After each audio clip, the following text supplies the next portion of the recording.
nosotros debemos ser transformados por medio de la renovación de nuestro entendimiento, y así comprobaremos cuál es la buena voluntad de Dios. Amén. Entonces, decíamos que necesitamos nosotros escuchar la voz de Dios para poder obedecer a Dios, ¿verdad? La definición sencilla del reino que teníamos para nuestras vidas era que Dios es el que reina y yo soy el que le obedezco, ¿verdad? Él es el que ordena y yo soy quien obedezco. Amén. Entonces, cuando Dios reine en mí, Dios podrá reinar a través de mí. O sea, lo que Él quiere hacer en el mundo, Él lo podrá hacer a través de mí cuando Él me gobierne. Amén. Cuando yo quiero hacer mi voluntad, Dios no está comprometido a, digamos, a respaldar mi voluntad, ¿no? Él va a hacer lo que Él quiere hacer. Y de hecho lo que Él quiere hacer es muy grande, muy precioso, muy maravilloso. El reino de Él, como dice Daniel, como dice al comienzo, es un reino que será un reino eterno. Los reinos de este mundo son reinos momentáneos. Cada gobierno pasa, puede durar mucho, pero tarde o temprano, ¿no? Como en Cuba, pero pasa. Pasan los gobiernos, pasamos los hombres, pero el reino de Dios será un reino eterno. Y nosotros, como dice la palabra del Señor, hemos sido constituidos un reino de reyes y sacerdotes para nuestro Dios. Entonces nosotros necesitamos entender a Dios, comprender a Él, para después nosotros mismos hacer la voluntad de Él. Y al hacer la voluntad de Él, Él hará juntamente con nosotros, así como con Jesucristo. Jesús en Juan 5:19 dice: no puede el Hijo del Hombre hacer nada por sí mismo. Todo lo que ve al Padre, eso hace. Y dice, y el Padre ama al Hijo y le muestra todas las cosas que Él hace para que el Hijo haga juntamente con el Padre. ¿Ok? Entonces, las obras humanas que nosotros podemos hacer, podemos ser personas demasiado expertas en algún campo, podemos ser buenos para hacer muchas cosas, pero si nosotros obviamos, ¿no? Si nosotros hacemos en nuestras fuerzas y no con las fuerzas de Dios, nuestras acciones van a ser muy limitadas. Pero cuando el poder de Dios puede fluir a través de nosotros, y eso va a suceder cuando yo hago su voluntad. ¿Amén? Lo que Dios quiere hacer, Él está buscando, siempre estuvo buscando hombres a quienes revelarse Dios, a quienes mostrarse, porque esos hombres a quienes Él se va a revelar y se va a mostrar son hombres que le van a escuchar, y al escuchar van a hacer lo que Él quiere. Amén. Porque Dios ha definido usarnos a los seres humanos para hacer su obra. Amén. Desde el comienzo, después de Él haber reordenado la creación, haber creado algunas cosas, el Señor le dio a Adán la autoridad sobre todas las cosas. Le dijo, yo he aquí, ¿no? yo te voy a dar autoridad. Dijo que sobre los peces del mar, sobre las aves de los cielos, sobre todas las bestias, sobre todo lo que se mueve en la tierra y sobre toda la tierra.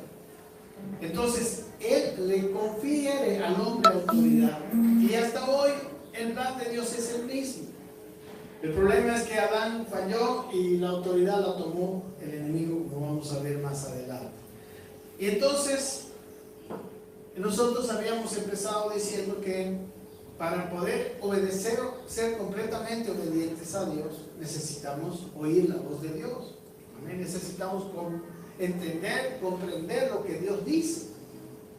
Y Romanos 12:2 dice que para que yo pueda comprobar la buena voluntad de Dios, debo de renovar mi entendimiento, no conformar mi mente a este siglo, no os conforméis a este siglo, dice, sino transformaos por medio de la renovación de vuestro entendimiento. Lo que nos viene a decir es que yo debo dejar de pensar como antes, debo dejar de pensar como la gente, los valores que tiene el mundo, las personas, deben cambiar en mí. Amén. Ellos tienen valores diferentes a los valores del reino. Y ellos tienen ciertos valores porque el príncipe de este siglo, o sea, el que ha quedado después de Adán como gobernante de este mundo, ha creado el sistema de cosas que nosotros vemos. Amén. Entonces, para que yo entienda, debo renovar mi entendimiento. Y para renovar mi entendimiento debo aprender cosas, ¿no? Debo poner cosas que no había. Amén. Entonces, necesitamos entender aquí yo quiero comenzar con este 2 de Corintios capítulo 10, hablando de la verdadera batalla espiritual. Dice el versículo 4, porque las armas de nuestra milicia no son carnales, sino poderosas en Dios para la destrucción de fortalezas, derribando argumentos y toda altivez que se levanta contra el conocimiento de Dios y llevando cautivo todo pensamiento a la obediencia a Cristo. Entonces aquí dice que nosotros tenemos armas espirituales, y estas armas espirituales no son para derrotar a Satanás, ¿no? Satanás ya fue derrotado. Amén. Son para nosotros cambiar precisamente nuestra manera de pensar. Dice para destruir fortalezas. ¿Y qué son las fortalezas? Dice aquí que son los argumentos. Amén. Que las fortalezas son todo pensamiento que se opone al conocimiento de Dios. Y Dios quiere que llevemos cautivo todo nuestro pensamiento a la obediencia a Cristo, así como estábamos diciendo, ¿verdad? Si yo empiezo a pensar de manera obediente a Cristo, yo podré ser un instrumento de Dios en esta tierra. Dios se va a manifestar a través de mí. No es que el poder de Dios o sea, yo tengo el poder de Dios, sino que yo entro al poder de Dios a través de mi obediencia. Mucho se ha predicado de que nosotros tenemos poder, sigue tus sueños. Bueno, está bien, digamos, para una persona que quiere seguir sus sueños y que quiere andar, es una cosa motivacional, pero no va a tener el poder de Dios. Una persona va a tener el poder de Dios cuando esté haciendo la voluntad de Dios. Solamente así, porque Dios nunca hará lo que Él no quiere hacer. Por eso nuestra verdadera batalla espiritual es una batalla en contra de pensamientos, argumentos, mentalidades que tenemos que no son conforme, dicen, a Dios, no son conforme al conocimiento de Dios. Y debemos llevar cautivos nuestros pensamientos a la obediencia a Cristo. O sea, nuestro pensamiento, nuestra forma de pensar debe alinearse a la forma de pensar que Dios mandó y manda. Amén. Entonces, de esa manera, nosotros podremos escuchar a Dios y entrar en el reino de Dios. Recuerden qué es el reino de Dios. Definición sencilla. Si Dios ordena, yo obedezco. Así lo puesto tan sencillo como para que siempre nos recordemos. Todas las cosas que yo haga en obediencia a Dios tendrán buen éxito. Todas las cosas que yo haga en mi propia con mi propia inteligencia, con mi propio deseo, en mis propias decisiones, dependerán de mis propias habilidades. Pero todas las cosas que yo voy a hacer en obediencia a Dios serán respaldadas por el poder de Dios. Amén. Y definitivamente serán mucho más sabias que las otras. Serán, porque el poder y la sabiduría y la inteligencia de Dios son mucho mayores que los de cualquiera de nosotros, ¿verdad? Amén. Entonces Dios nos ha llamado, tiene un llamado muy grande, muy precioso para cada uno de nosotros. Y ese llamado es entrar en su reino. Amén. Por eso estamos hablando desde desde el Evangelio de Mateo, que es un evangelio donde se habla del reino de los cielos como el reino de Dios. Amén. Entonces, aquí podemos decir que no solamente es algo maravilloso lo que viene cuando yo entro en el reino de Dios, sino que también no solo mi vida va a ser beneficiada, sino que la creación misma. Dice en Romanos 8, 19, si lo tiene usted, que la creación, no solamente los hombres, sino las plantas, la ecología, dice, porque el anhelo ardiente, dice en Romanos 8, 19, de la creación, dice, es el aguardar la manifestación de los hijos de Dios. Amén. ¿Qué es la manifestación de los hijos de Dios? Es los hijos de Dios obrando en conformidad a la voluntad de Dios. Dice, porque la creación, versículo 20, fue sujetada a vanidad, ¿no? O sea, fue sujetada a corrupción, se empezó a corromper, empezó a ir mal. Dice, no por su propia voluntad, sino por causa del que la sujetó en esperanza. Versículo 21, porque también la creación misma, dice, será libertada de la esclavitud de la corrupción a la libertad gloriosa de los hijos de Dios. La creación empezará a sentir los efectos de la manifestación de los hijos de Dios, o sea, de la manifestación del reino de Dios. Amén. El reino de Dios no solamente es una autoridad, digamos, por las enfermedades, es una autoridad para ciertas cosas, también la creación misma tiene que someterse.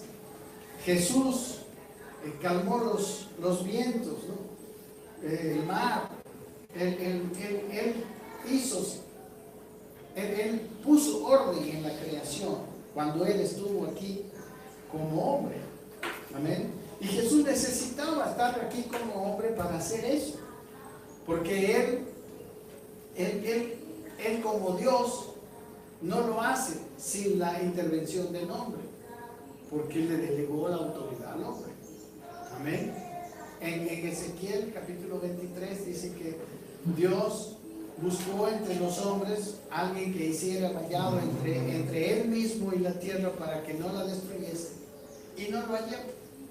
Y porque no halló un hombre, dice, trajo sobre ellos la consecuencia de sus caminos y la creación, ¿no? Trajo juicio por falta de un hombre que podía estar intercediendo. Amén. Y así sucede aquí. Aquí la creación dice, será libertada de la corrupción a la libertad gloriosa, de la esclavitud de corrupción a la libertad gloriosa de los hijos de Dios. Y dice el versículo 8, 22, porque sabemos que toda la creación gime a una, y a una está con dolores de parto hasta ahora. La creación está cansada de lo que el hombre ha hecho con ella. La creación, por eso dicen algunos, bueno, dicen por ejemplo que hay esa serie de huracanes y cuestiones que hubo en el año pasado, ¿verdad? O este año, fueron consecuencias, ¿no? de que la creación estaba protestando, entre comillas, ¿verdad? La creación estaba restaurándose a sí misma, porque el calentamiento global estaba teniendo serios efectos, y la misma creación se autopreserva, ¿verdad? Y aquí dice algo así, ¿no? De manera alegórica, está gimiendo, dice, gime a una, y aún está casi hasta con dolores de parto, está muy herida la creación. Amén. ¿Y qué es lo que está haciendo la creación? ¿A quién está esperando? A que se manifiesten los hijos de Dios. Amén. A que se manifieste su reino. ¿A través de quiénes? De nosotros. Amén. De personas que le escuchan a Dios. Pero para escuchar a Dios, recuerden, debe ser transformado nuestro entendimiento. Entonces, esa creación que está sufriendo desde Adán las consecuencias, ¿no?, del pecado de Adán, porque, hermanos, la creación fue sometida, no a Dios, sino a Satanás. Satanás tomó el lugar, ahorita lo vamos a ver. Entonces, vamos a mirar que necesitamos nosotros ser transformados en nuestro entendimiento. Y ahora vamos a entrar al Evangelio de Mateo, donde quiero que ustedes abran su Biblia, para mirar todos los lugares donde habla del reino de Dios. Porque en cada enseñanza hay algo que en nuestra mente debe ser confrontado. Hay algo que nuestra mente debe cambiar. Debemos ver. Amén. Y la primera mención del reino está en el capítulo 3.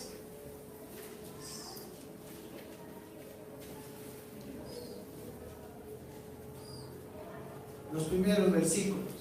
Es la primera palabra que predicó también Juan el Bautista. Juan el Bautista, que fue el que vino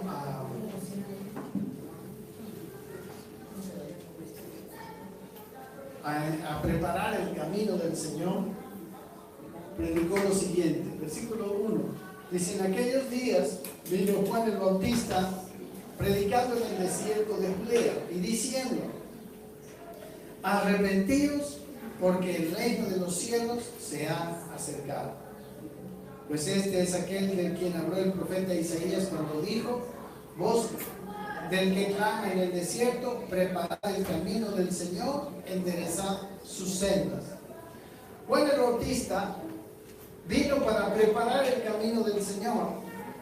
En otras palabras, vino a preparar a las personas para que cuando venga Jesucristo, por lo menos los que estaban preparados le sigan, le entiendan. Y una de las cosas que no sé si usted sabe, pero la mayoría de los discípulos de Jesús fueron inicialmente discípulos de Juan el Bautista. Entonces, su mensaje era: arrepentidos. Y recuerden, la palabra arrepentidos es la palabra metanoia. Y metanoia quiere decir cambio de mente, entonces cambio de mentalidad. Lo mismo que decía en Romanos 12:2, que decía, ¿no?, sean transformados por la renovación de su entendimiento para que comprueben la voluntad de Dios. Aquí el mensaje es: cambien su mentalidad, porque el reino de los cielos se ha acercado. O sea, el fin del gobierno de Satanás está cerca. Pero para que ustedes entren, ¿no?, sí, estoy parafraseando, creo que es lo que ha querido decir Juan el Bautista, para que ustedes entren a vivir esa autoridad que ahora la va a tomar el Señor, necesitan un cambio en su mentalidad. Amén. Necesitan un cambio en su pensamiento. Por eso la palabra dice: arrepentidos, pues el reino de los cielos se ha acercado. Amén. Entonces hay necesidad de una transformación en nuestra manera de pensar, y tenía que haber definitivamente en algunas personas, por lo menos de los que seguían a Juan el Bautista o de los que escuchaban su mensaje, de arrepentirse. Dice que la gente iba, confesaba sus pecados, porque ellos podrían entender, ser más sensibles a la enseñanza de Cristo. Por eso fue preparar el camino para la venida de Cristo. Entonces, él empezó a predicar cosas para que ellos tuvieran una mente preparada para que viniera Jesús. Amén. Esa es la primera vez. La segunda vez que el Evangelio de Mateo habla la palabra reino está en Mateo capítulo 4. Y es la primera vez que habla la palabra reino, pero en plural, ¿no? Habla los reinos. Y no habla precisamente del reino de Dios, pero es muy interesante para que nosotros entendamos. Y es en la tentación del diablo a Jesús. Cuando Jesús fue enviado al desierto, el diablo le tentó. Miren versículo 8, 4:8 de Mateo. Dice, otra vez le llevó el diablo a un monte alto y le mostró todos los reinos del mundo y la gloria de ellos. ¿Qué le mostró?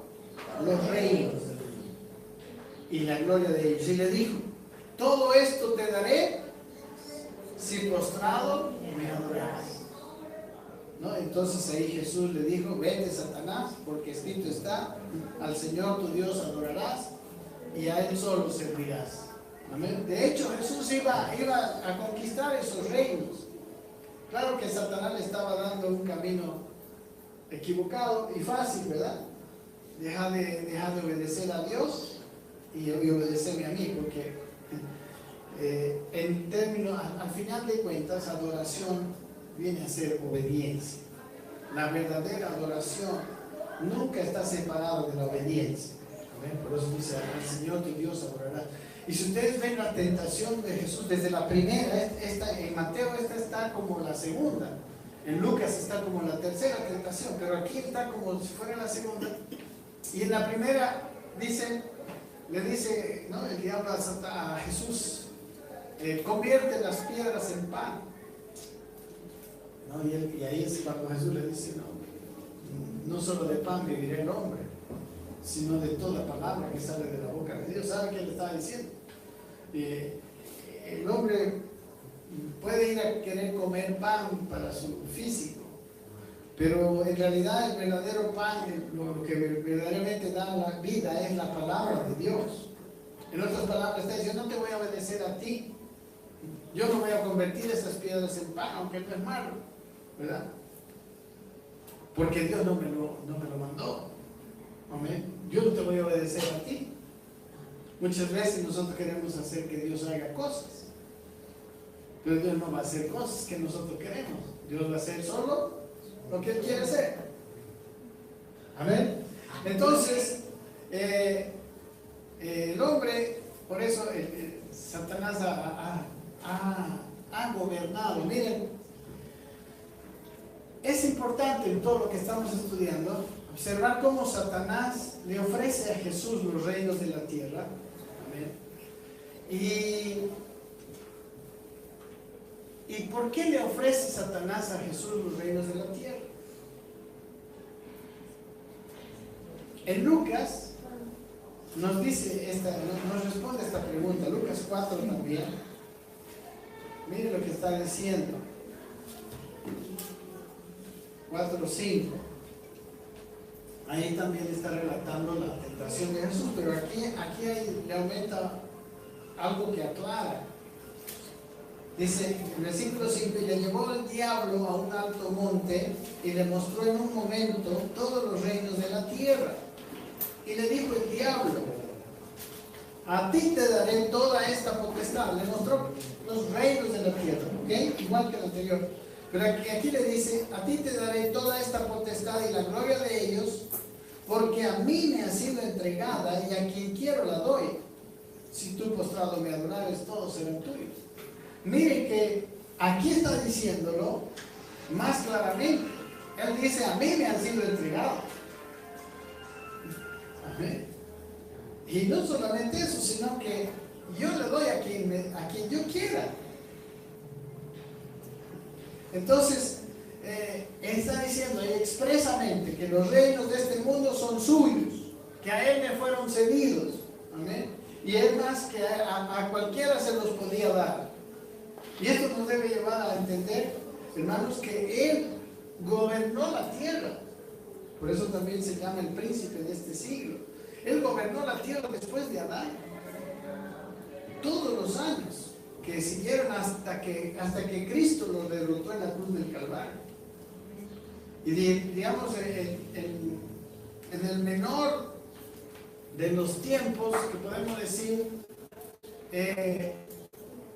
algunos calculan, ¿no?, con datos de la Biblia, que fueron 6,000 años por lo menos. Imagínense, 6,000 años de dominio. ¿Por qué? Porque Él le quitó en Génesis 1, 26 al 28, Dios le da la autoridad al hombre cuando lo creó. Le voy a leer 1.26, dice: entonces dijo Dios, hagamos al hombre a nuestra imagen, conforme a nuestra semejanza, y señoree. Aquí está la palabra de reino. Señorear significa gobernar, ¿verdad? Y señoree en los peces del mar, en las aves de los cielos, en las bestias, en toda la tierra y en todo animal que se arrastra sobre la tierra. Y creó Dios al hombre a su imagen, a imagen de Dios lo creó, varón y hembra lo creó a imagen, lo creó semejante a él, porque el plan de Dios era que el hombre, como un ser que tenía naturaleza física, regiría, ¿no? Gobernaría en este ámbito natural, pero también él podía tener comunión con Dios porque también tenía la imagen de Dios. O sea, también el hombre tiene una naturaleza espiritual. Amén. Una naturaleza, nosotros tenemos una naturaleza espiritual. Somos cuerpo, alma y espíritu. Entonces, Dios dijo, yo le hablo al hombre y el hombre hace en la tierra. Y ese es el mismo plan que tiene Dios ahora. Por eso Jesucristo, cuando las cosas estaban tan mal, la Biblia dice, cuando llegó el cumplimiento del tiempo, Dios tuvo que hacer hombre.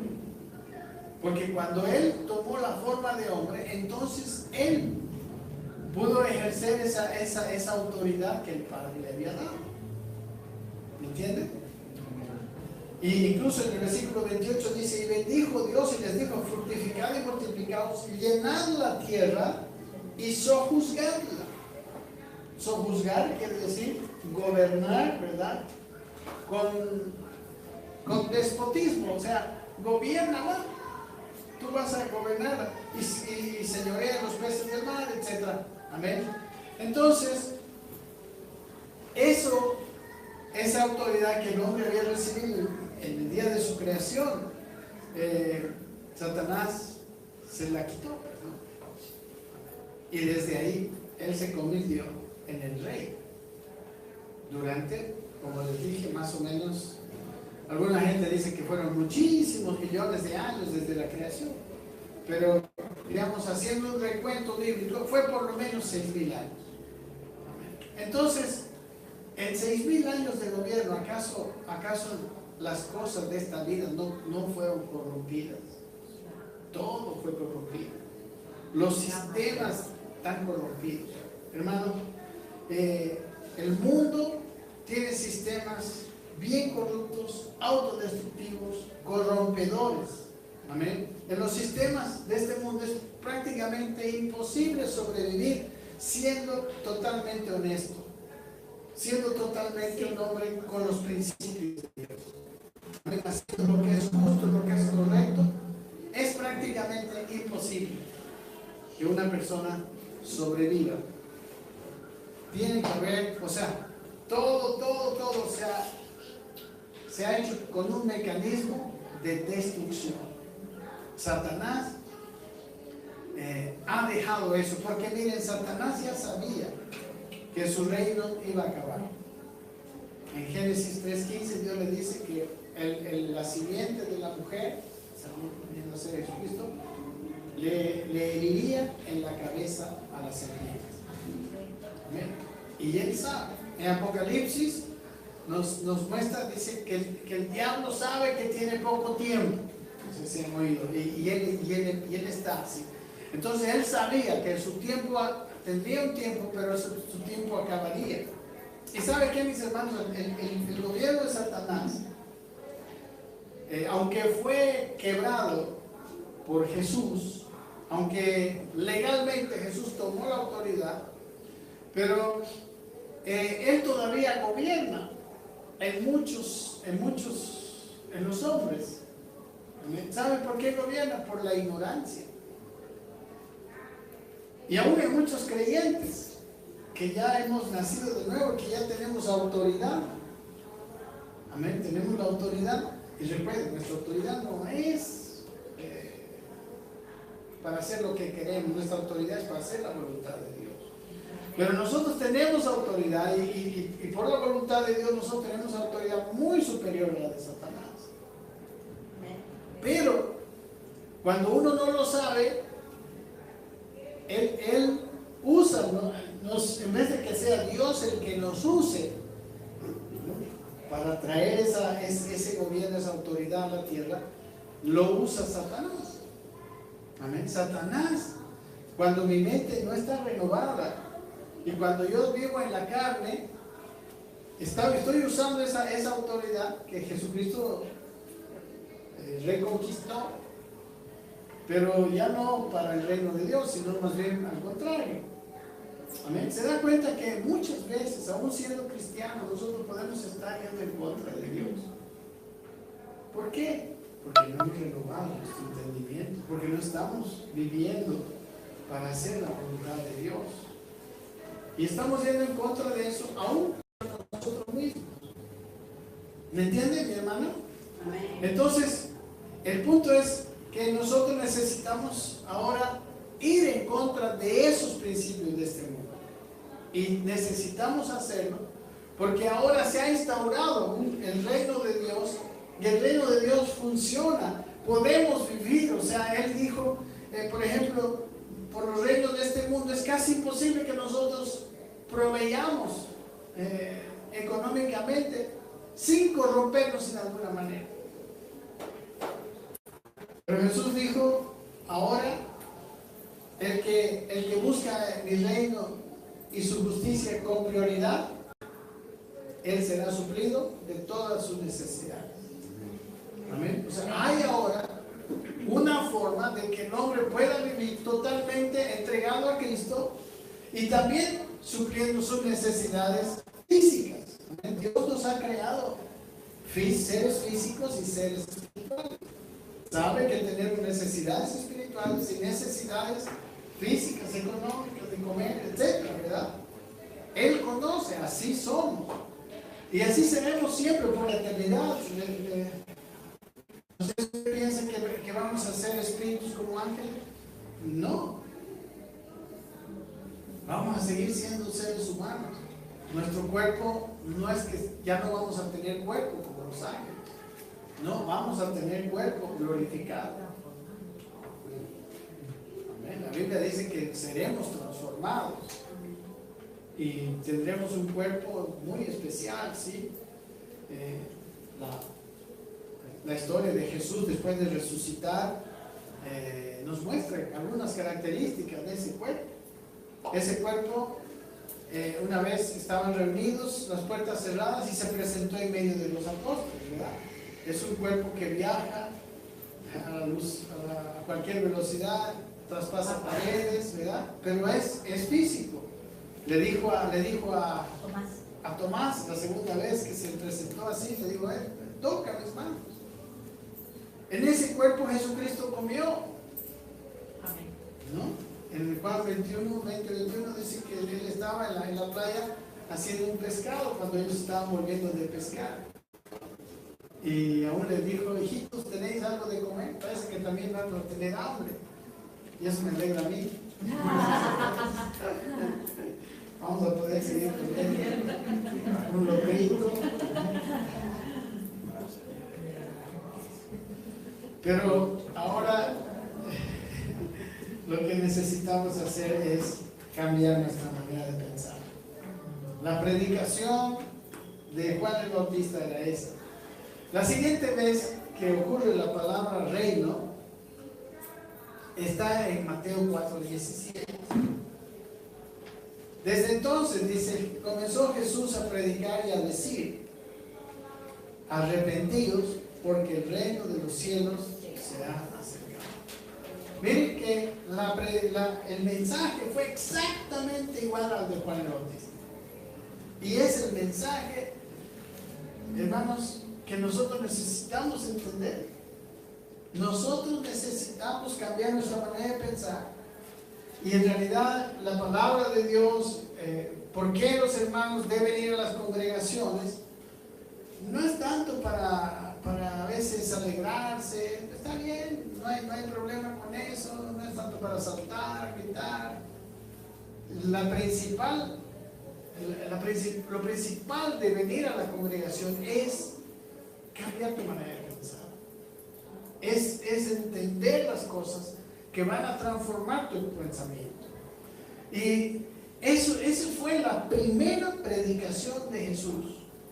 Una vez vuelto del desierto, después de haber vencido a Satanás en el desierto, y a ver si primero fue bautizado, fue al desierto, vino en el poder del Espíritu. Y el versículo 17 dice, y desde entonces comenzó Jesús a predicar, a decir, a predicar y a decir, arrepentidos porque el reino de los cielos se ha acercado. Exactamente el mismo mensaje de Romanos 12:2. La necesidad de un cambio de mentalidad para poder oír y ser guiados por Dios. Amén. Entonces es necesario caminar hacia adelante y es necesario el cambio de nuestra mentalidad si nosotros queremos entrar en su reino, vivir realmente para aquello para lo cual fuimos creados. Hermanos, nadie, ni usted ni yo, está viviendo en una plenitud de vida todavía, a no ser que haya cambiado su mentalidad y esté en una plena obediencia del Señor. Pero Dios tiene una vida más gloriosa de la que hemos estado viviendo hasta ahora. Yo estoy convencido de que Dios va a hacer algo grande. Amén. La iglesia que predica, o sea, hemos hecho del evangelio un evangelio de salvación nomás. Está bien el evangelio de salvación, porque la salvación es la puerta para entrar al reino. Pero el evangelio no termina con la salvación. El evangelio del reino comienza con la salvación. Porque cuando yo me salvo, Jesús le dijo a Nicodemo, si tú no naces de nuevo, no vas a poder ver el reino de Dios. Si tú no naces de nuevo, no vas a poder entrar al reino de Dios. ¿Y qué es entrar al reino de Dios? Es eso, ¿no? Escuchar a Dios, obedecer a Dios y empezar a actuar bajo la guianza de Dios. Amén. ¿Cuántos se gozan por eso? Amén. La iglesia, hermanos, tiene que seguir el evangelio, no acaba con la salvación. Más bien ahora nos capacita. Ya hemos nacido de nuevo, ya podemos escuchar a Dios. Amén. Es importante decir que en la Escritura, cuando se refiere a la salvación, es muy interesante esto, se refiere en 3 tiempos.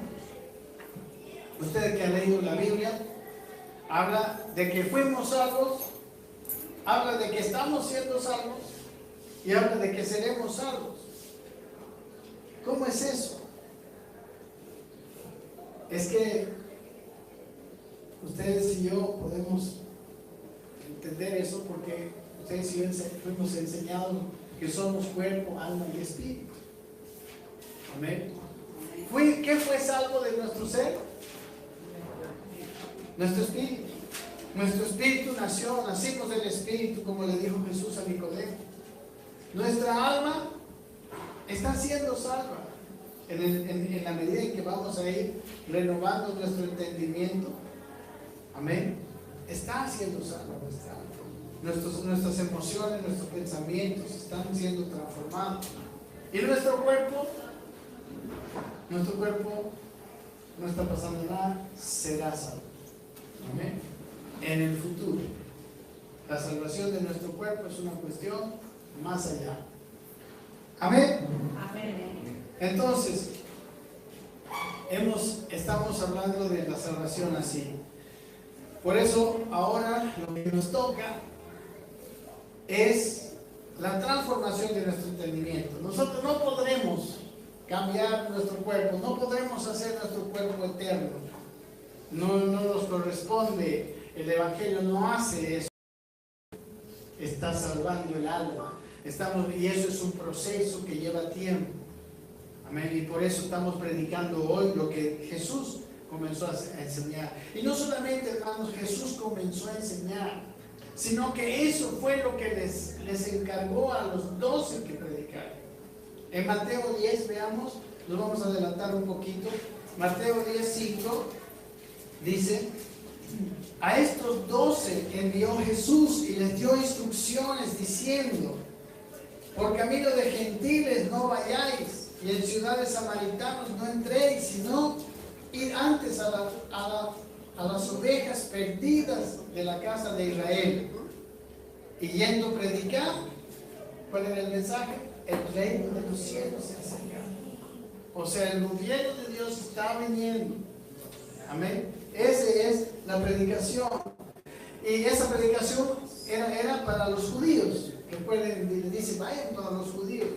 Y luego más adelante, ya después de resucitar, le encarga la misma predicación, pero para todo el mundo, para toda criatura. En Marcos 16:15, ir por todo el mundo y predicar el evangelio a toda criatura.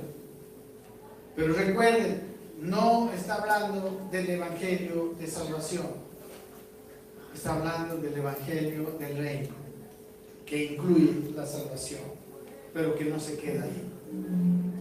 Amén. Sí, prediquen. Amén. En Lucas, Mateo 24:14 dice: y será predicado este evangelio del reino en todo el mundo, para testimonio a todas las naciones, y entonces vendrá el fin. ¿Sabe que la gente dice, el evangelio se ha predicado ya a todas las naciones, con los medios de comunicación que tenemos, ya el evangelio ha llegado a todas las naciones? Pero ¿sabe que el evangelio, ha llegado el evangelio de la salvación, pero no el evangelio del reino? Porque el evangelio del reino se mira, no solamente se oye, se ve en acción de las personas, se ve en la vida de las personas. Amén. Porque el evangelio del reino es una demostración de que Dios me puede gobernar. Amén. ¿Y sabe para qué usted está aprendiendo en esta mañana? Para que Dios le gobierne a usted. Amén. Usted le está diciendo, Señor, ayúdame a ser gobernado por ti. Yo quiero hacer tu voluntad, pero no puedo, mi mentalidad no me deja. Amén. Hermano, si usted no está con ese deseo, entonces está en el lugar equivocado. Amén. Entonces, este evangelio del reino será predicado a todas las naciones. Todas las naciones verán hombres y mujeres que han entrado al reino, obedientes a Dios, haciendo maravillas, y dice, y entonces vendrá el fin. Amén. Eso dice Mateo 24. Amén. Entonces, y eso no ha ocurrido. Y Dios está despertando en esta generación ese deseo de los hombres. Ahora estamos escuchando, estamos aprendiendo, estamos viendo el evangelio del reino de Dios, y estamos predicando el evangelio del reino de Dios. Por eso está usted aquí, mi hermano. Y eso es lo que a mí me entusiasma de hablarle en estos días. Amén. Nosotros somos, nuestra predicación de un evangelio de salvación se hace con poder. Y no es poder, no es porque gritamos. Poder no hay poder de Dios en el grito. En el grito hay poder del ruido. El poder de Dios está en verdadera autoridad. ¿Ok? Amén. Para terminar de convencernos de que Jesús mandó, no solamente predicó Juan, no solamente predicó Jesús, no solamente le mandó a los 12 predicar, sino que los últimos 40 días que estuvo Cristo en esta tierra, resucitado ya, enseñó acerca de qué. Hechos 1 y 2. Dice, en el primer tratado, o Teófilo, está hablando Lucas, hablé acerca de todas las cosas que Jesús comenzó a hacer y enseñar, hasta el día en que fue recibido arriba, después de haber dado mandamientos por el Espíritu Santo a los apóstoles que había escogido. ¿A quiénes?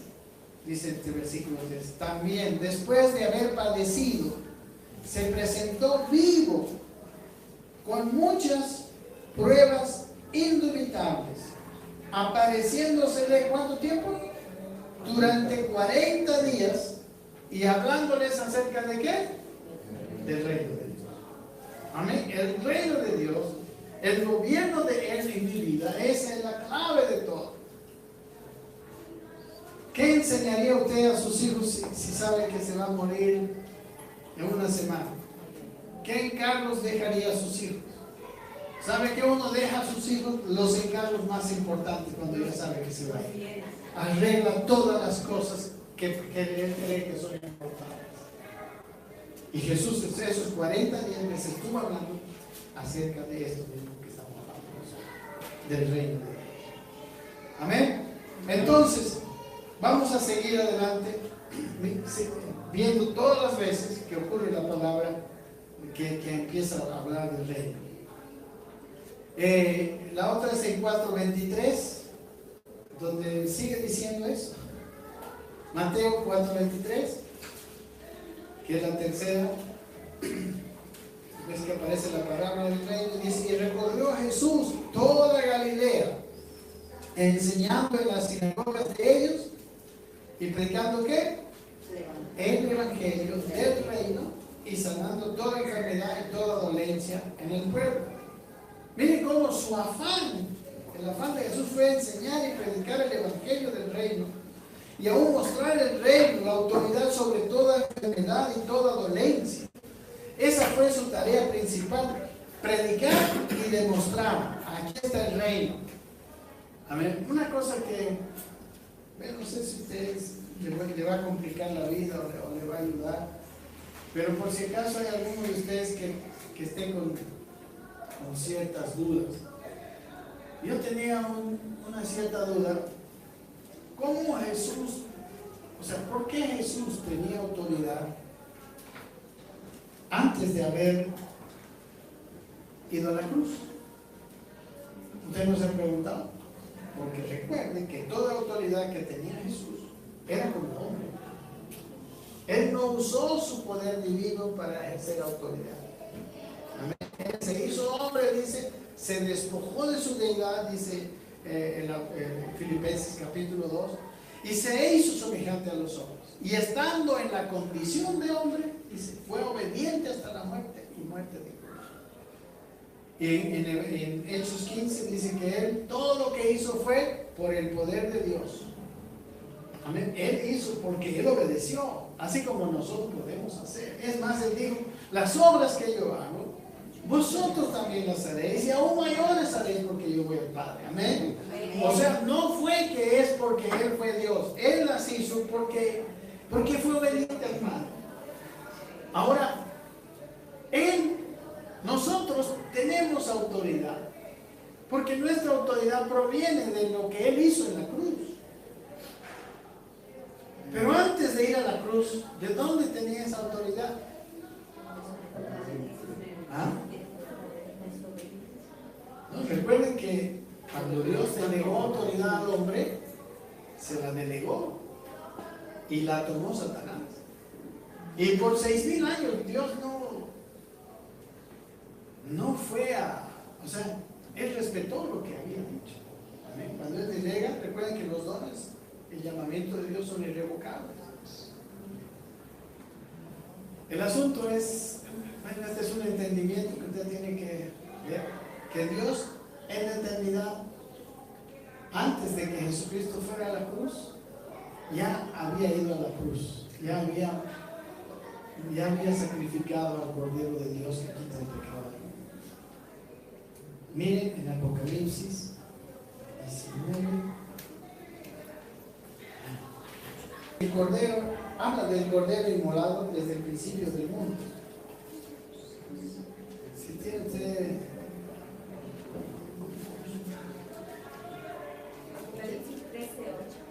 13:8.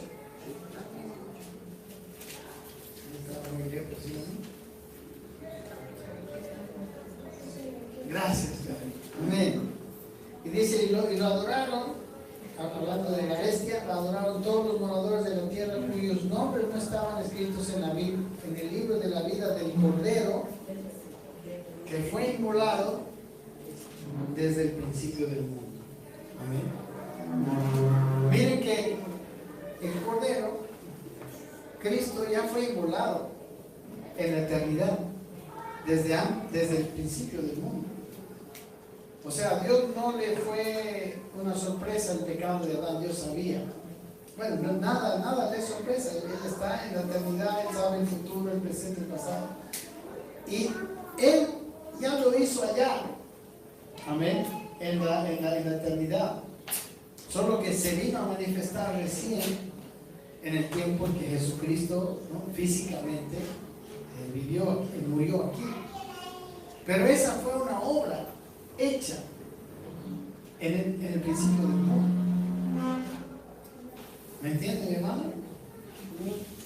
Y sabe que es muy interesante que todos los hombres del Antiguo Testamento que tuvieron poder, por ejemplo Moisés, que abrió las aguas del Mar Rojo, ¿en virtud de qué tuvo poder? En virtud de esto mismo, porque él vio por fe lo que Dios había hecho. Amén. En los hombres de la fe, los héroes de la fe de Hebreos 13, todo lo que hicieron, lo hicieron por fe, recuerden, por fe, porque la fe es la certeza de lo que se espera. Ellos tenían certeza de lo que esperaban, que era la venida de Cristo, pero el Cordero ya fue inmolado. Amén. O sea, todo lo que Dios hace en realidad lo hace ya antes. Dice en Efesios 2:10, por ejemplo, recuerden ese versículo, que dice que nosotros fuimos creados en Cristo Jesús para buenas obras, las cuales Dios preparó de antemano para que anduviésemos en ellas. O sea, las buenas obras que vamos a hacer, ya Él las ha hecho de antemano. Amén. Amén. Igual, lo mismo pasó con la cruz. Él ya la hizo de antemano, pero los hombres no podían saberlo, porque no la vieron, no vieron a Jesús. Amén. No vieron a Jesús. Pero hubo ciertos hombres que tuvieron una comunión con Dios, como Abraham, como Moisés, ¿no?, que vieron, de alguna forma vieron, y de alguna forma entendieron que podían tener autoridad porque el Cordero ya fue inmolado. Amén. Y de ahí ellos tuvieron su autoridad, que es una autoridad de fe. Amén. Espero que esto más bien les haya ayudado y no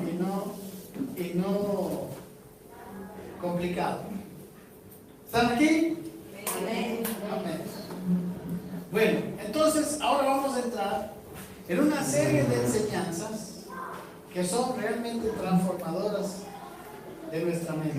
Amén. Usted va a tener estas enseñanzas y va a tener que cambiar su mentalidad a lo que dicen estas enseñanzas, ¿no? Entonces, la siguiente vez que aparece la palabra reino, volvamos a Mateo, capítulo 5, versículo 3, en el Sermón del Monte, en las bienaventuranzas.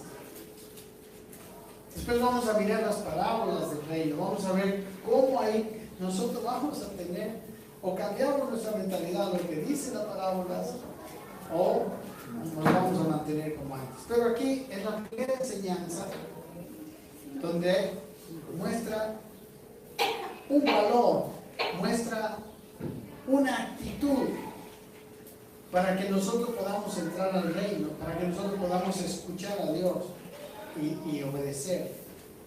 Dice, bienaventurados están las bienaventuranzas, los pobres en espíritu, porque de ellos es el reino de los cielos.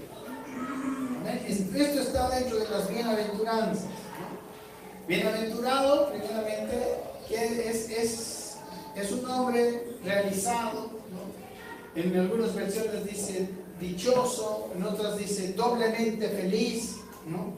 Entonces, esta bienaventuranza dice, es bienaventurado el pobre en espíritu, porque a él le pertenece, porque llega a poseer el reino de los cielos, porque de ellos es el reino de los cielos.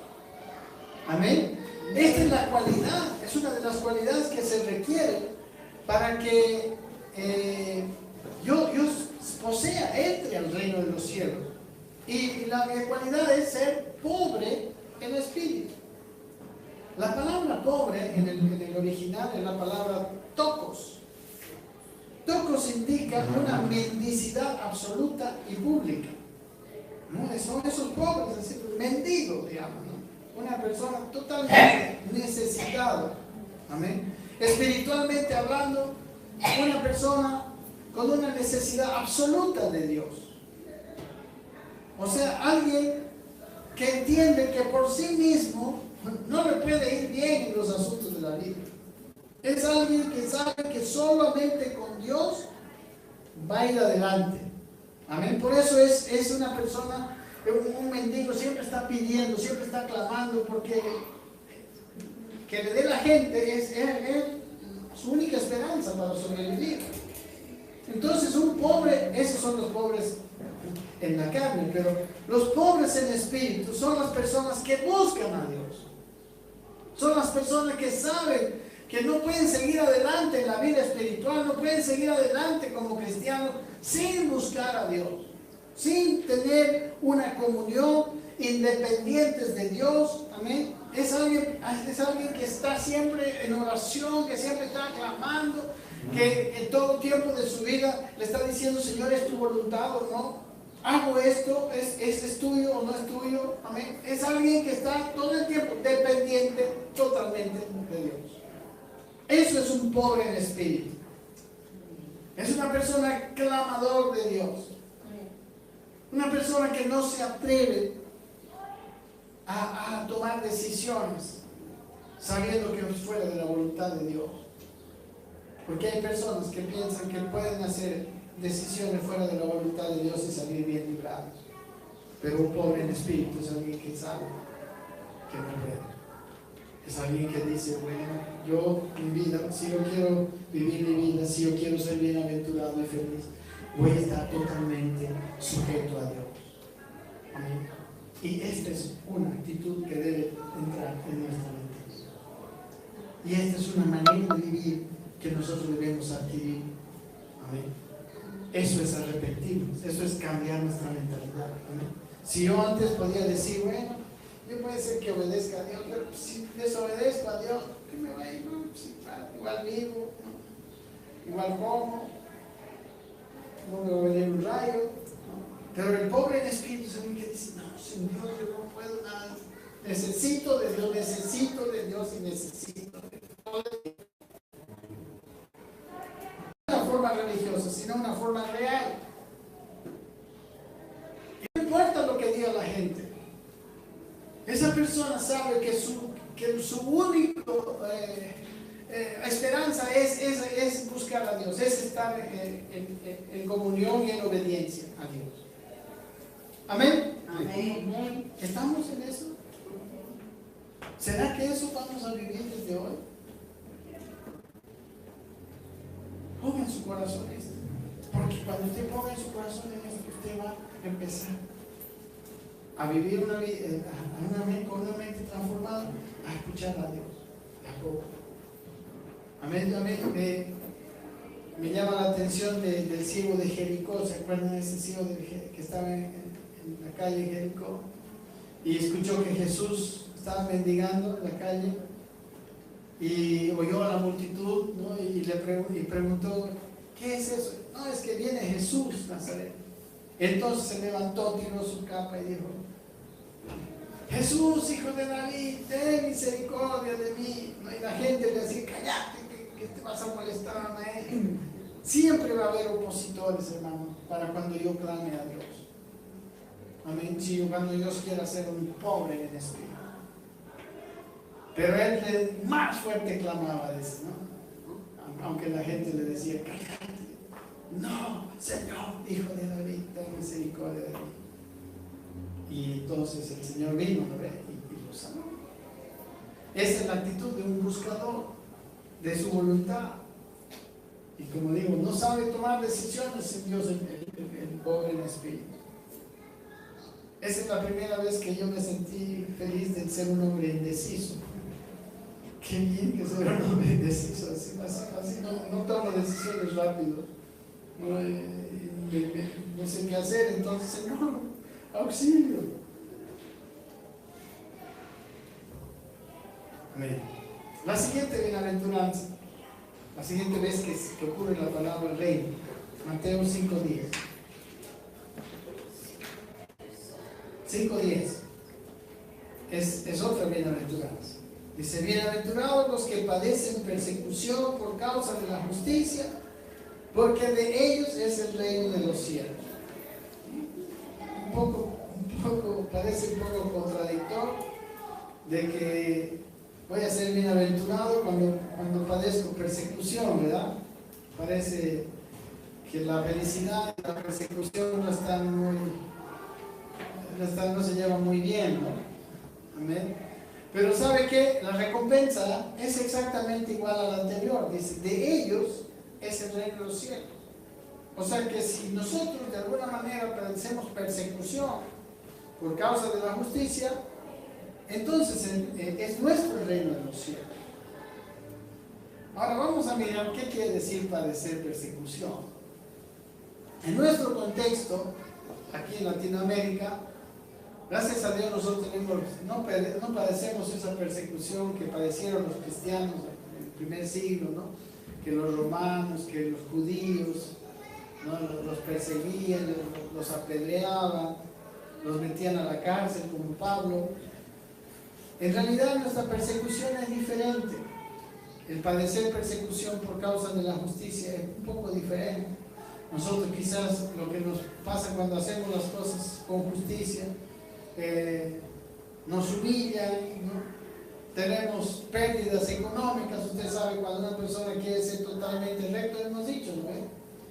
Vivir nosotros rectamente, ser prósperos, digamos, económicamente, en este sistema es imposible si no nos corrompemos.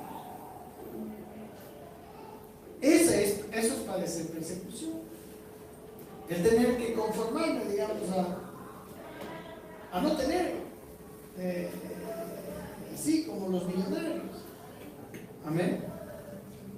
Eso es una forma de persecución. ¿Por qué? Porque precisamente Satanás ha hecho esos sistemas de este mundo. En 6.000 años de gobierno que él ha tenido, él ha instaurado sistemas corruptos. La política es corrupción. Una persona para ser presidente se va a corromper, hermano. No se puede de otra manera. Tiene que pertenecer a una logia, tiene que dar ciertas concesiones. Es imposible. Amén. Entonces, esa es la persecución. Ahora, ¿qué es por causa de la justicia? ¿Qué es justicia? Justicia quiere decir vivir realmente, o sea, más adelante habla de la justicia del reino de Dios. No habla de nuestra propia justicia, nuestras propias justicias, dice Isaías. O sea, Dios le dice a Isaías, vuestras justicias me son como trapos de inmundicia. Pero aquí habla de la justicia del reino de Dios. Por eso más adelante habla de buscar primeramente el reino de Dios y su justicia. Amén. Cuando por hacer justicia, hermano, yo pierdo otras cosas. Cuando por hacer justicia en este mundo yo parece ser que me voy para atrás. Si estoy dispuesto a eso, a ser un hombre tan recto y tan escuchador y seguidor y obedecedor de Dios, de tal manera que no me importe si pierdo. Amén. Eso es aquel que padece persecución por causa de la justicia. Y eso tiene que estar. O sea, tenemos que ver en nuestra mente, estoy dispuesto. Y no solamente estar dispuesto, sino empezar a vivirlo, ¿verdad? Amén. Saliendo de aquí, vivirlo. El momento en que yo tengo que hacer una injusticia para que me salga bien algo, no. El momento en que tenga que mentir para tener una excusa, no, ¿verdad? ¿Se dan cuenta? O sea, si yo estoy dispuesto a eso, es que estoy valorando el reino de Dios. Y hermanos, tarde o temprano eso es más valioso que todo lo que nosotros pudiéramos conseguir. El día miércoles me gusta ver eso. Amén. Y también fue bienaventurado porque de él es el reino de los cielos. Amén. Sí. Más que lo otro. Lo otro está bien, lindo. Dios nunca se olvidará de nosotros. Dice que si buscamos primeramente el reino de Dios y su justicia, todas las cosas no serán añadidas. Amén. Y eso hablando de nuestra recompensa aquí. Pero la mayor recompensa es que en el reino de los cielos nosotros entraremos a ese reino, reinaremos con él. Amén. Y esto que yo les hablo es fácil de decir. Amén. Pero ¿estamos dispuestos? Esa es la pregunta real. A padecer persecución por causa de la justicia, a decir siempre la verdad, a ser siempre honesto. Amén. Yo no sé. Pero si queremos el reino, por eso es tan difícil entrar al reino de los cielos. Es fácil nacer de nuevo, porque eso no nos cuesta, ¿no? Pero si queremos andar, nuestra justicia debe ser de tal manera, o sea, el énfasis no está en padecer persecución, ¿verdad? El énfasis es en andar en justicia. Pero como los sistemas de este mundo están diseñados, es muy probable que por andar en justicia padezcamos persecución. Es muy probable que perdamos. Es muy probable. Y no sabemos cuánto tiempo esta recompensa le llegó a él después de varios años. Yo creo que hasta él se olvidó, ¿no? Y a mí nomás el Señor me trajo a la memoria eso. Amén. Muy bien, seguimos adelante. Y habrá dos cosas, ¿no? Ser pobre en espíritu y padecer persecución. Otro lugar, el siguiente lugar está en el versículo 19. Ahí por 2 veces habla del reino de Dios. Yo soy el inconsciente de la hora.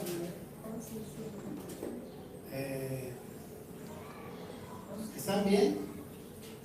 O hacemos un break, un levantarse, tomar agüita, ¿no? ¿Podemos seguir?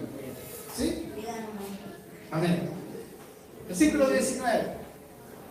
De manera, dice, que cualquiera que quebrante uno de estos mandamientos muy pequeños y así enseña a los hombres, muy pequeño será llamado del reino de los cielos. Mas cualquiera que los haga y los enseñe, este será llamado grande en el reino de los cielos. Amén. Hay 2 veces que se repite la palabra reino. En este versículo habla de la manera de llegar a ser grande o ser pequeño dentro del reino de los cielos. Es diferente que en otros lugares. Aquí, en el reino de los cielos, bueno, primero, ¿qué quiere decir ser pequeño o ser grande? Amén. Una persona grande es una persona madura, perfeccionada, ¿no? En Cristo, habiendo llegado a su desarrollo espiritual, ¿no? Ser un hombre parecido a Cristo. Y muy pequeño es una persona inmadura, ¿no? Una persona que sigue siendo cristiano, pero no tiene cambio, es como antes, es como cuando entró al Evangelio.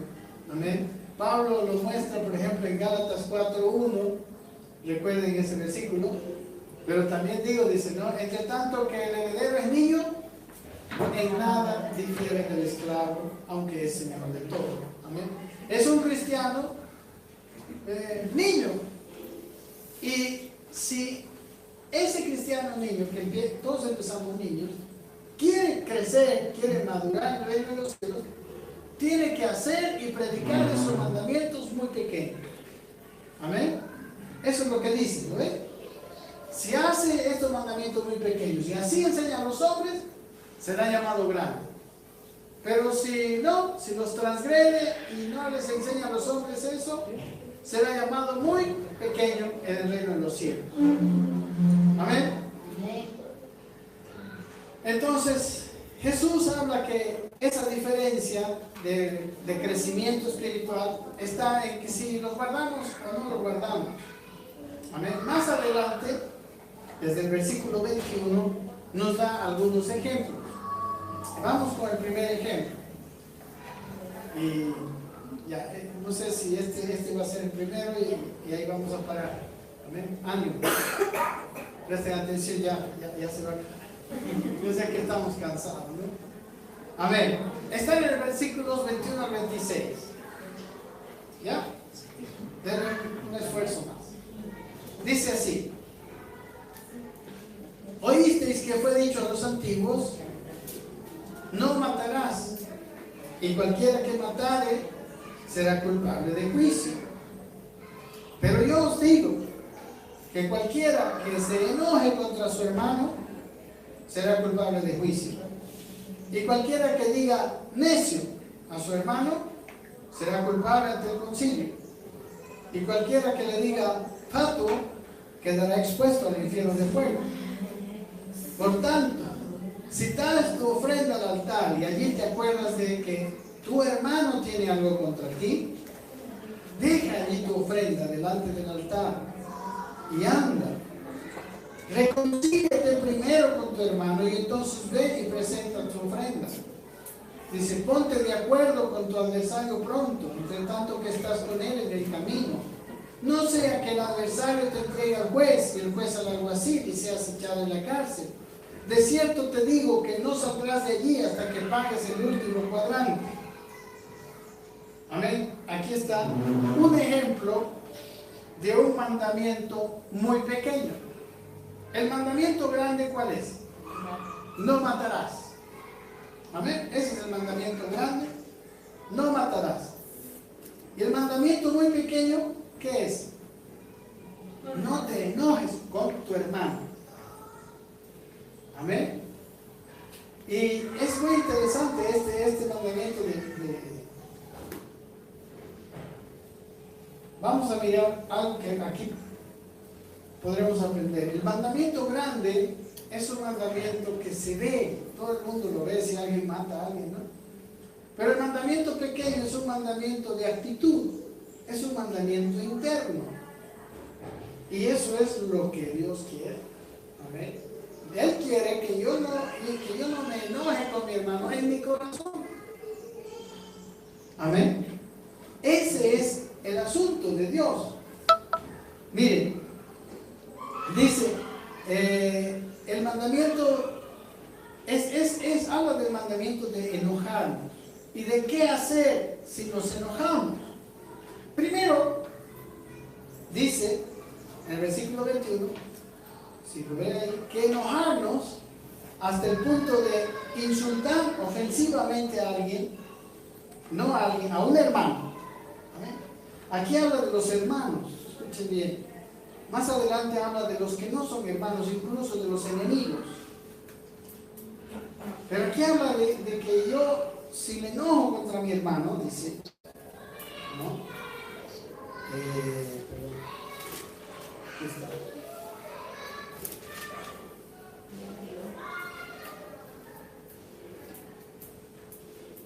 Dice: si me enojo contra mi hermano, seré culpable de juicio. Y si le digo necio, seré culpable ante el concilio. ¿Qué era el concilio?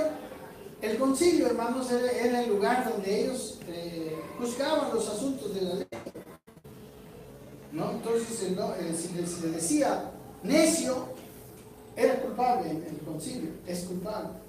Y aún es tan grave, dice, que si le dice fatuo a su hermano, que era un insulto mayor ya, quedará expuesto al infierno de fuego. O sea, ¿qué están diciéndonos en este versículo 21? El guardar enojo con mi hermano es algo serio. No es una cuestión menor. Amén.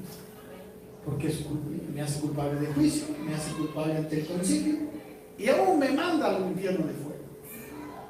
No se puede vivir la vida cristiana con rencores en el corazón, especialmente contra nuestro hermano. No se puede.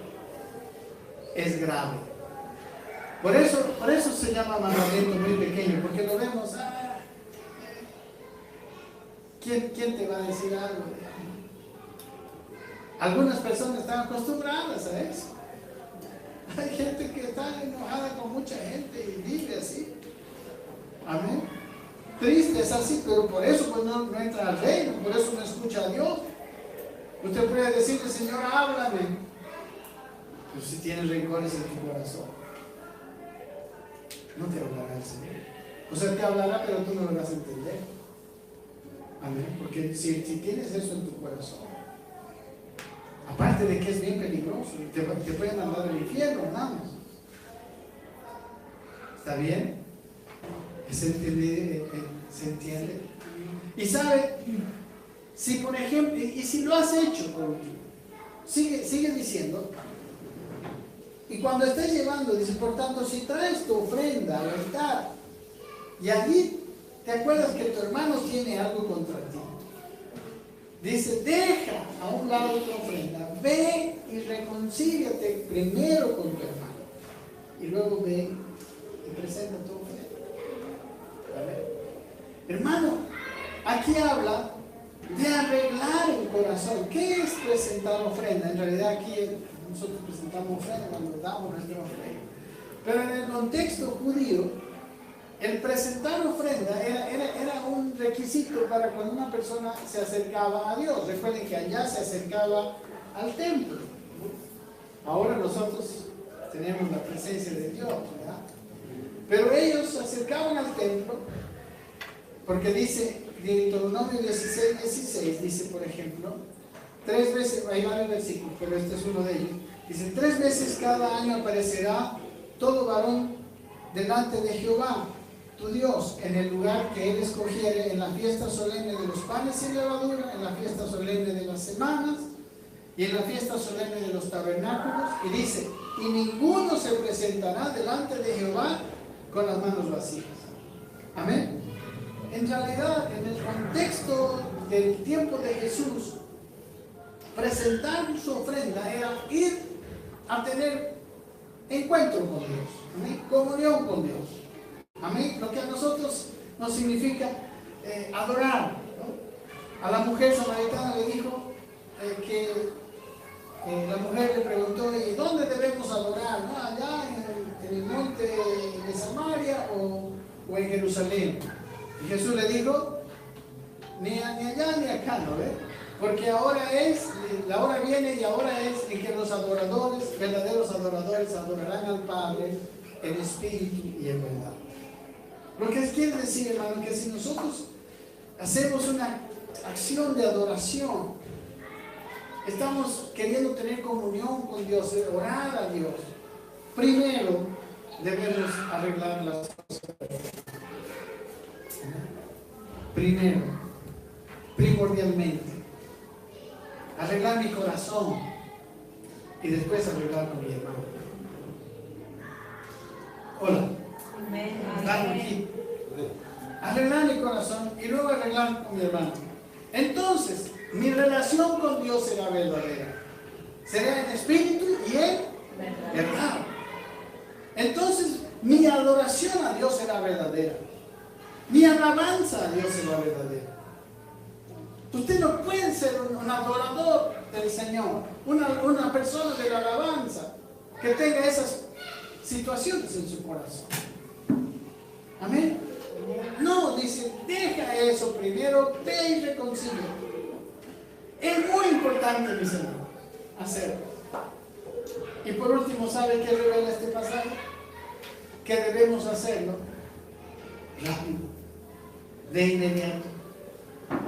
Dice el versículo 25: ponte de acuerdo con tu adversario pronto, entre tanto que estás con él en el camino. No sea que el adversario te entregue al juez, y el juez al alguacil, y seas echado en la cárcel. De cierto te digo, no saldrás de allí hasta que pagues el último cuadrante. Amén.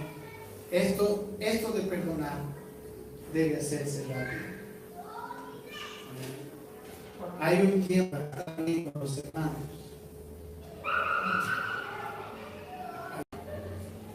En que pasando eso es más difícil.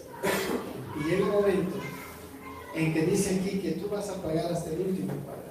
O sea, vas a recibir el pago de tu enojo, ¿no? de tu rencor.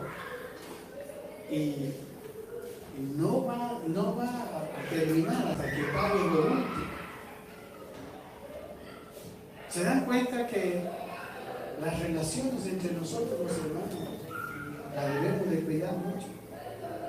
Que su corazón, mi corazón debe estar siempre bien. Para empezar, si queremos entrar al reino de los cielos. Y aquí dice, si queremos crecer, si queremos madurar espiritualmente.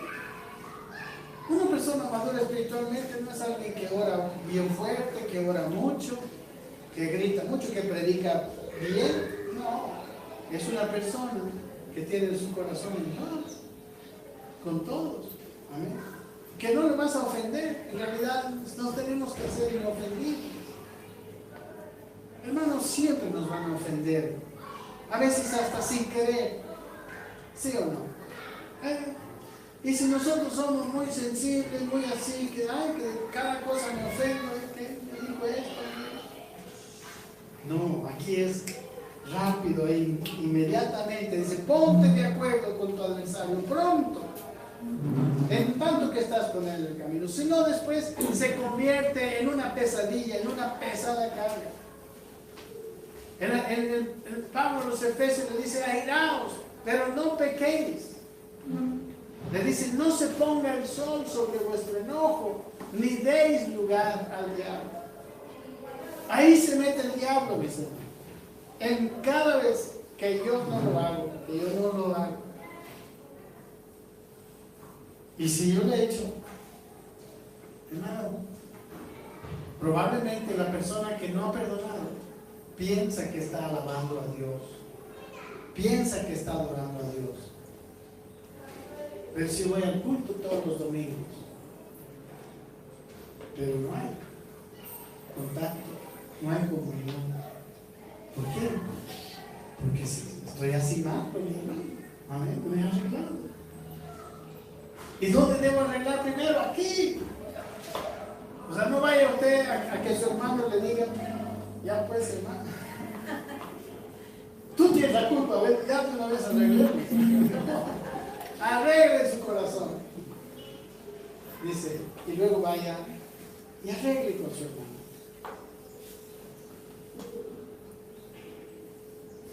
¿Se dan cuenta que la transformación de nuestra mente no es tan fácil?